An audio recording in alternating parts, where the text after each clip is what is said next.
And last, and certainly not least, a good friend of the Society, a good friend of Scottish archaeology, who's done so much in the field here, Professor Richard Bradley, to just give his views, some roundup of the whole weekend.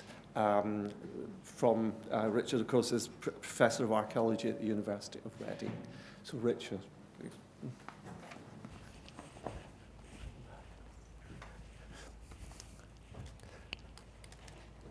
We'll keep knowledge as empowering. I approve of that. I wrote quite a number of notes during my lunchtime, and I can't use them now because virtually every point I wrote down has been made, and usually made better than I would have made it. So this will be, as the programme says, up to half an hour, not a minute over, and probably some minutes under. The very first point I wanted to make, I could no longer do, and that was a slight comparison between my career and Henry Rhind's, because I was under the impression that he was a lawyer, as I was as an undergraduate, and I found that actually both of us started brushing with the law as students and saw a better future in front of us and escaped. That is essentially what I've done. But I do, on the other hand, very much owe him in another way, because many, many years ago, and I don't actually remember when, I did do the Rhind Lectures, and it was the beginning of my involvement in Scottish archaeology, not just as a lecturer, but the conversations that took place on that occasion led to me doing a small project. That was in 1994, and I'm still doing them, and I have actually once excavated in England since then, and once in Spain. But essentially, I totally endorse what Rod said. This is a fantastic place to work, not just archaeologically, but culturally. There are many, many interesting problems to investigate, and a huge fund of goodwill. And I've worked in recent years entirely with local communities. Reading students come north of the border for quite a few years. In fact, they can't now, I've retired. It's been a very good experience, and I trace that back to the experience of the Rhind Lectures themselves.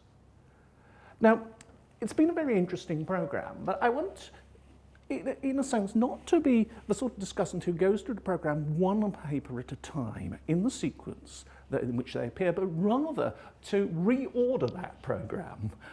So we start not at the beginning with identity, but with stories, because it seems to me that is the most important starting point we can offer. That essentially we are telling one another and many other people stories about how we in our generation, with our particular evidence and our particular prejudices, think about the past, and often the past which is known only through archaeological means. Now, obviously I'm a prehistorian, so that's an extreme case, but I think that would be true for most periods. Essentially, we are in the business of interpreting, communicating, and teaching, and we do that through telling stories. And like it or not, storytelling is a creative act, and I want to start by simply suggesting that we should think of our discipline as rather more akin to the arts and rather less akin to the dismal art of management. It is not essentially an administrative thing. We did not come in because we wanted to be remembered for which committees we sat on. The truth is, we came into the subject because we were passionate to know about the past. We enjoyed the process of discovering about the past. We enjoyed the process of participating through fieldwork and other means, and we enjoyed communicating. And I think we have to put that first, because that's why we're all here. But it's awfully difficult in the contemporary environment to remember that. Having just left a university, I suddenly discover that, I think Roger Mercer once said this, I've retired into archaeology, not from it. I no longer have to go to meetings I don't want to, and I can even speak my own language rather than a language I don't understand. I used to sit at the back of university meetings, whispering to the person next, what's that acronym stand for? It wasn't there last week. That's no longer the case. So I think we have to start by thinking in terms of creativity, storytelling, communication. But I think also, this is something that perhaps slightly reflects my background as a not at all successful law student. I think I taught myself archaeology on the side. In fact, my former law tutor recently observed that I seemed to be doing 3 days archaeology to 2 days law, which was pretty shrewd of him. But one effect of that is that I think we are into the business of advocacy. I don't mean it in the political sense of dealing with government, dealing with local government, but making a case, making cases with evidence in a disciplined fashion. And the one thing that I think I learned from law, and probably the only thing I learned from law, is that there is always a counter-argument. It's just like a court of law. You are using evidence in the way that you believe most satisfactorily accounts for that evidence, but it is not the truth. It is a case, and it is a case that you must accept can be completely discredited by fresh evidence or better arguments. It's a dialogue, and once we say it's a dialogue, it ceases to be simply a dialogue among those people who earn their money as archaeologists. It becomes a dialogue between all of us. But it's a dialogue with rules. It's a dialogue in the sense, I think Kate mentioned, responsibility to the past, to the people we are studying in the past. It's not a form of speculative fiction. It's not fantasy literature.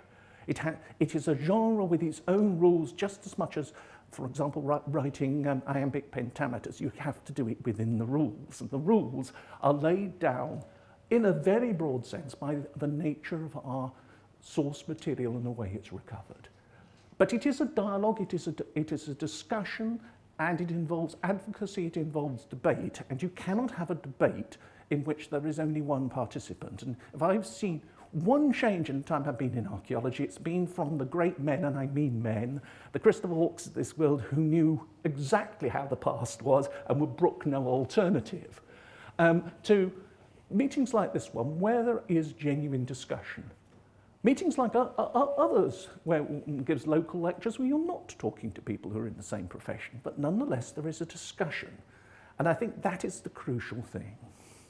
So I would say the very starting point has to be stories. We then have a separate question, that is methods, means. Now, I felt at times, and I am not going to pick on anyone, in the discussion we were drifting slightly from the nature of archaeology to the technologies through which we can do it. To be perfectly honest, I don't understand this. A metal detector is no more dangerous than a trowel. It is or a JCB. They are simply means to an end, and the end is what determines this.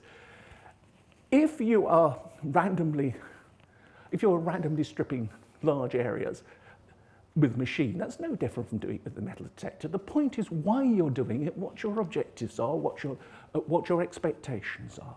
All methods are a product of some idea, even if it's just what is the here, what happened here. We can't, and we usually do, get obsessed with methods when we should be talking about objectives. The number of conferences I've been to, whatever the ostensible subject, we end up talking about the details of single context recording. Why? It's not even the necessary way of doing things. It's one way among others. But we define ourselves as a profession, as archaeologists or field archaeologists, so much by our methods and so little, or so rarely through our objectives, because we take those for granted, that they don't get discussed. And I think that leads to some very arid disputes. For example, it leads to the tensions that were referred to yesterday between archaeological science and, well, in this case, cultural anthropology. We all know which cultural anthropologist was being talked about because he gave the Rhind Lectures not many years ago. No, the whole session yesterday on genetics was essentially providing other methods to answer which are questions which are at least largely archaeological questions. And it's for the archaeologists to communicate with those, and it's no different from communicating with the person who has produced the world's greatest stratigraphic matrix. These are means to an end. And what was so exciting yesterday was the sophistication with which it could be done. And curiously, how very close the results that we were shown were to those put forward by a promising newcomer in Edinburgh, Gordon Childe. That map we saw straight from Oxford is essentially one of Childe's maps. The difference is, and it's a critical difference, a much better methodology, a much more sophisticated, much more robust, repeatable methodology. But essentially it's the same hypothesis with a slightly different date. And I think that is important. And much of the discussion that took place or was reported in those papers between archaeologists and scientists was in a sense misplaced. Is this a funnel beaker culture gene? For heaven's sake, there never was a funnel beaker culture. It's a bad English translation of an unpronounceable Danish word, and no two Danes can even agree what it is. We keep falling over our own constructs. You referred to Neolithic, Bronze Age, Iron Age. I agree with Brendan that it is very important that we can put portable artefacts in their correct places. But it's very unfortunate that we're still using a language invented by evolutionary thinkers in the height of Victorian capitalism, in which essentially each technological stage was leading to the crowning glories of the late 19th century. We're not in the 19th century, and we keep falling over our own language. Rod mentioned this in terms of management speak. I'm afraid I totally agree with him, but I also think we do it ourselves. I'm sure I'm doing it all the time. We talk to each other so frequently that we have a shorthand which not only fails to communicate, but is a product of a long history which we've forgotten about, as if there were such a thing as a henge, there were such a thing as a hill fort, there were such a thing as a passage grave. There are things we have chosen to link together, but that is a separate thing, and it doesn't define the full extent of our knowledge. But at the same time, means involve fieldwork, but not just fieldwork. They involve museums, and most importantly, they involve expertise. And I absolutely endorse what people have said about the downgrading of experts. Experts can be tiresome. I'm quite innocent in this. I've never managed to be an expert on anything. But we need them. We need that knowledge. And we cannot simply substitute another layer of management for it. It doesn't work. It is irreplaceable. And to take a very particular case, now I'm going to keep it to England to avoid being controversial, the downgrading of analytical field survey as a result of the merger in England a few years ago with the former Royal Commission and English Heritage. I know there are financial reasons why jobs were lost, but the wrong jobs were lost. And that is a skill which is now imperiled. Likewise, expertise with portable artefacts in the museum sector. There are many skills that are imperiled. And in particular, it's a worry in the present climate in which most excavations are development funded and not single. They're not like old research excavations if they ever were like that. You don't go to the developer and say, I want a Neolithic site, I'm interested in the Neolithic. Most development sites are multi-period, and yet we approach them with a series of specialisms which are ill-fitted for purpose. And I don't think it's any reflection to say that it means that the people carrying out the work may not be conversant with all the material they find. I'm not going to name names, I'll name my own. I excavated a Bronze Age stone circle and came up with a Roman Iron Age cemetery. And fortunately, my phone was working and I rang Fraser straight away. But there's no pretending I wasn't a little out of my depth. What century do you think I might be in? I said. That happens to all of us. And the more we downgrade expertise, the more difficult it is to obtain that, the more serious the problem becomes. Again, of course, this feeds into storytelling. And I think if, in my sort of hypothetically reordered program, this is where identities come in. We talked yesterday about genetics, about descent. But in a sense, everything that's been said this afternoon, and the latter stage of this afternoon, has been rather different. It's not been about the bloodline of particular people. It's been about their assimilation or refusal to assimilate into a dominant culture. We've been talking about Poles in Scotland. We have the paradox in England of a right-wing political party, the UKIP, run by someone who is genetically a Belgian, Nigel Farage, with a German wife. He has elected to be a little Englander, probably the smallest of all of them. Identities are the component that is purely archaeological, and they have to be investigated by archaeological means. In other words, we can perfectly well say that a number of people probably settled in parts of the British Isles from parts of continental Europe at the time of the first copper metallurgy. But it is unlikely that everybody who was buried with a beaker pot did so, and even in the first generation. So we're actually investigating on two different levels, and we need to have them the right way round, in a sense, because the discussion of identity is not only the theoretical question that underpins these much more general processes, which obviously account for the spread of certain technologies, certain information, but also are critical to archaeological interpretation. And I think that is a very important point. It's also important because it is at that level that we should be communicating with a wider public. And that's exactly what's not happening in the media, where I recently examined a thesis in Ireland which drew attention and very nicely critiqued Irish press coverage of the Irish have now been found to come entirely from Galicia in northwest Spain. And this fits a medieval legend, which I think John Waddell actually mentioned a year ago. No, it's one reading of the DNA, probably a very dubious one, but nonetheless, it's not. It is what attracted and dominated the Irish press for a while. We have to be careful about that, and we can see this in other ways. We've been talking about Picts. Heaven knows what the Picts were. I thought they were sort of a slightly derogatory term applied to them by the people we can't mention, the R word.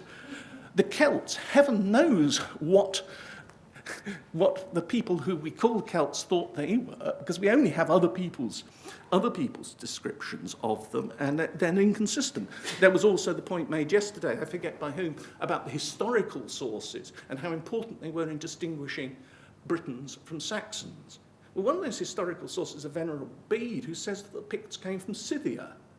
Well, maybe somebody wants to fund a very expensive DNA program to show that's nonsense, maybe not. But we have to be consistent. It's only after we've got our priorities right in terms of the relationship between ideas and methods, audience, objectives, can we really start talking about organisation and means. Now,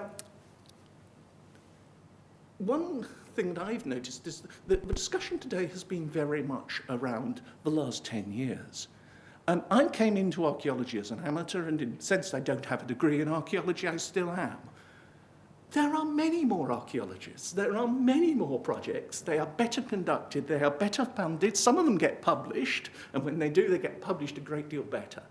In a longer time span, there has been a very considerable improvement. The problem is we do tend to think, because it's the way we plan, in terms of a shorter time, and so the recession is probably as far back as we think.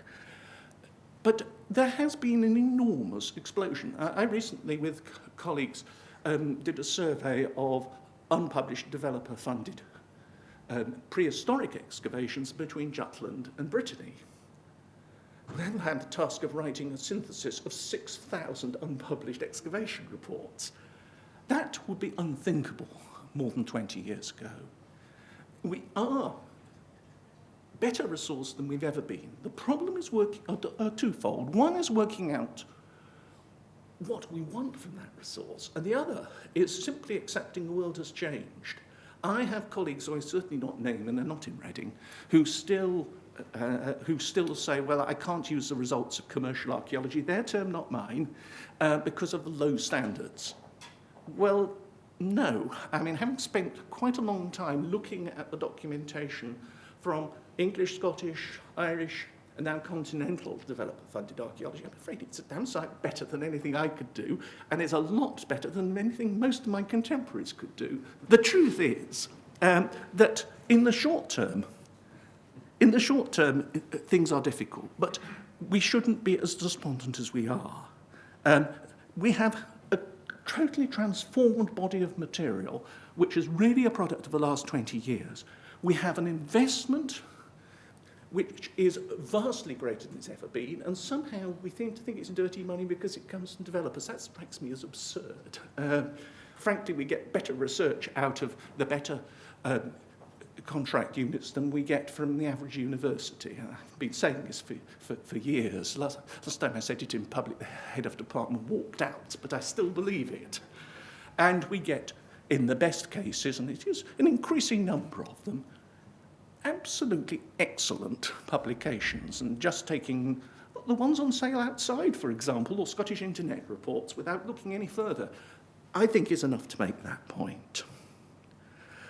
The difficulty is that under pressures which come ultimately from government, pressures which come from local government, national government, which are transmitted through the education system, we don't seem to be able to use the other R word, not Roman, but research. It's kind of indecent, and I'm allowed by Jeff Wainwright to say that his term, preservation by record, was actually coined to keep civil servants from realising he meant research. It was a weasel words that lasted 10 years until he felt he could come clean. And we've fallen for our own language again. We've cast a spell over ourselves, I think. Ultimately, if we wish to know about the past and we wish to share that knowledge, then we are engaging in research. There is no way around it. Calling the past a resource is meaningless. It just makes it sound like natural gas, something you can measure. And of course, there are plenty of documents which talk about what percentage of soil was moved and how many bags were filled, which give exactly that impression. We have to remember why we do it. Well, presumably, we do not engage in field archaeology at any rate for money, because you don't make much.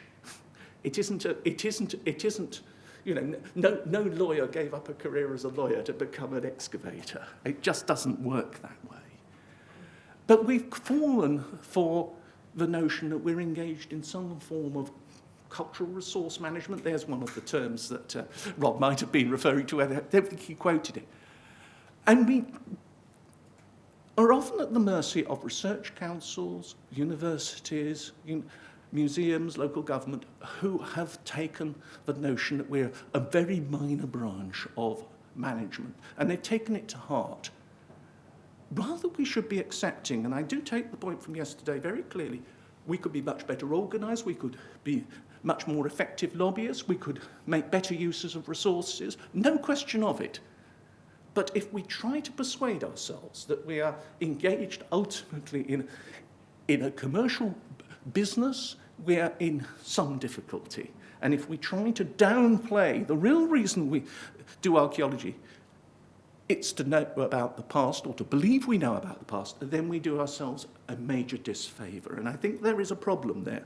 That is why, ultimately, I think I would reorder the programme so that the question of resilience, of management, of business comes, as it must do, into the programme, but it comes after we've been quite clear why we're doing it in the first place. And then, of course, we can link in those elements, and I think I've already mentioned them, particularly excavation. I think otherwise we have a business model which is worrying. And Ian yesterday referred to Stonehenge. Stonehenge is almost a perfect, or the Stonehenge Visitor Centre is almost a perfect metaphor for what I'm saying. An excellent display which not only presents one monolithic view, perhaps it would be monolithic if it's Stonehenge, a single view, but contested views, and tries to open up the workings by which we get to our preferred interpretation rather than another. That occupies half the space. There's then an indifferent cafe and a warehouse full of rubbish. And unfortunately, those are the two halves of the enterprise. What we need to do, essentially, is to replace the warehouse full of rubbish. There are some good books in there, I read one of them, but it's 5% of the ground area. Really think people think sets really don't help us very much.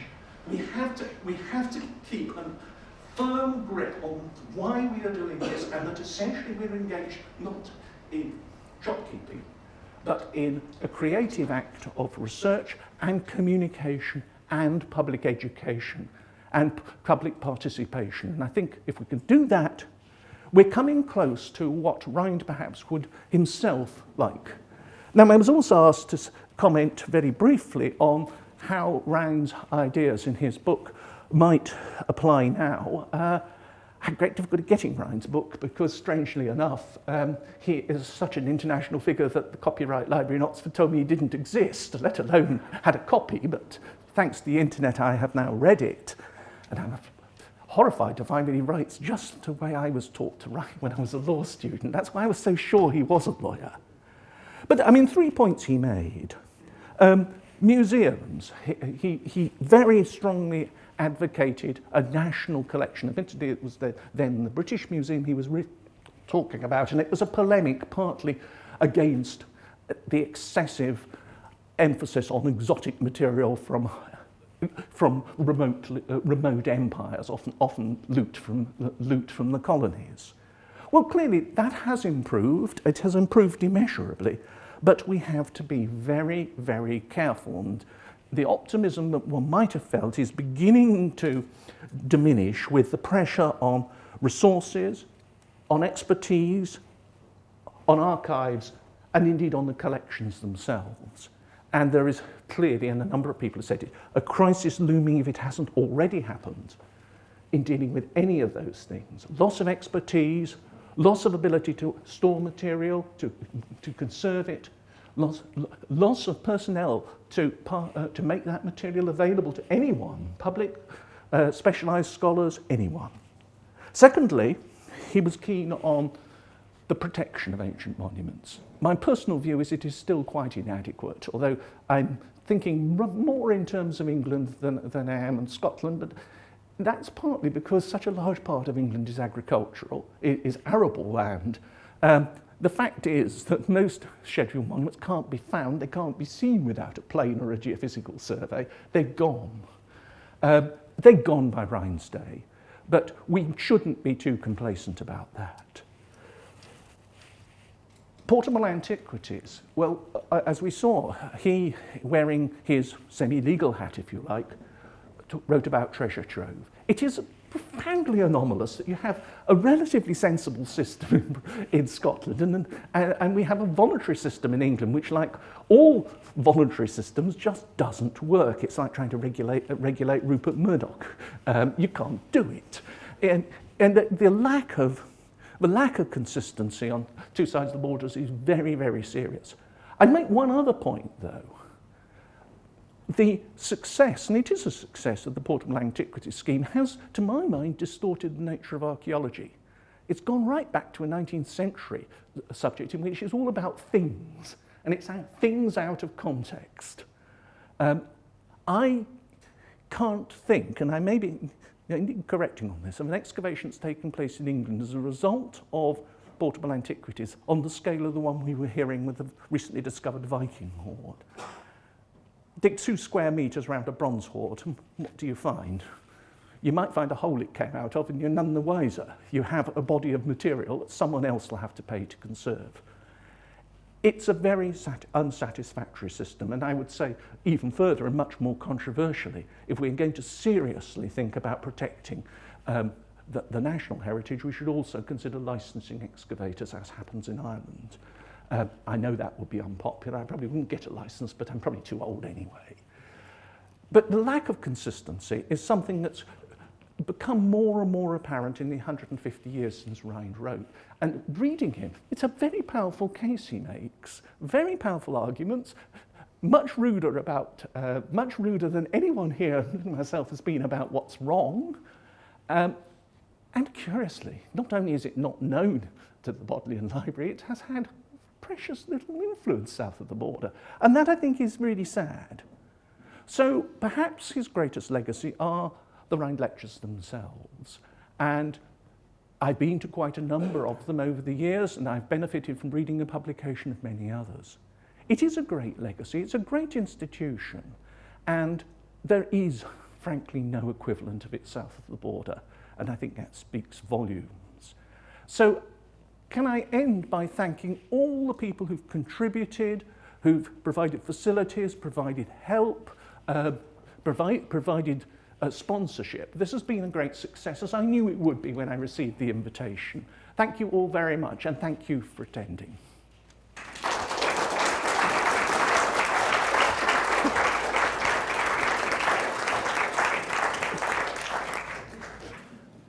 An expert at nothing at all, I think the man said. Clearly absolute nonsense. But that apart, he gave not a bad talk, I think you'll agree. In fact, it was very good indeed, so thank you very much. Very erudite, really appreciate it. It's time for us all to go. Thank you very much indeed again. Safe journey home. If you have any burning thoughts you want to get across about how successful this new format was, do write or email us. And it will be useful in forming future Rhind occasions. So, thank you.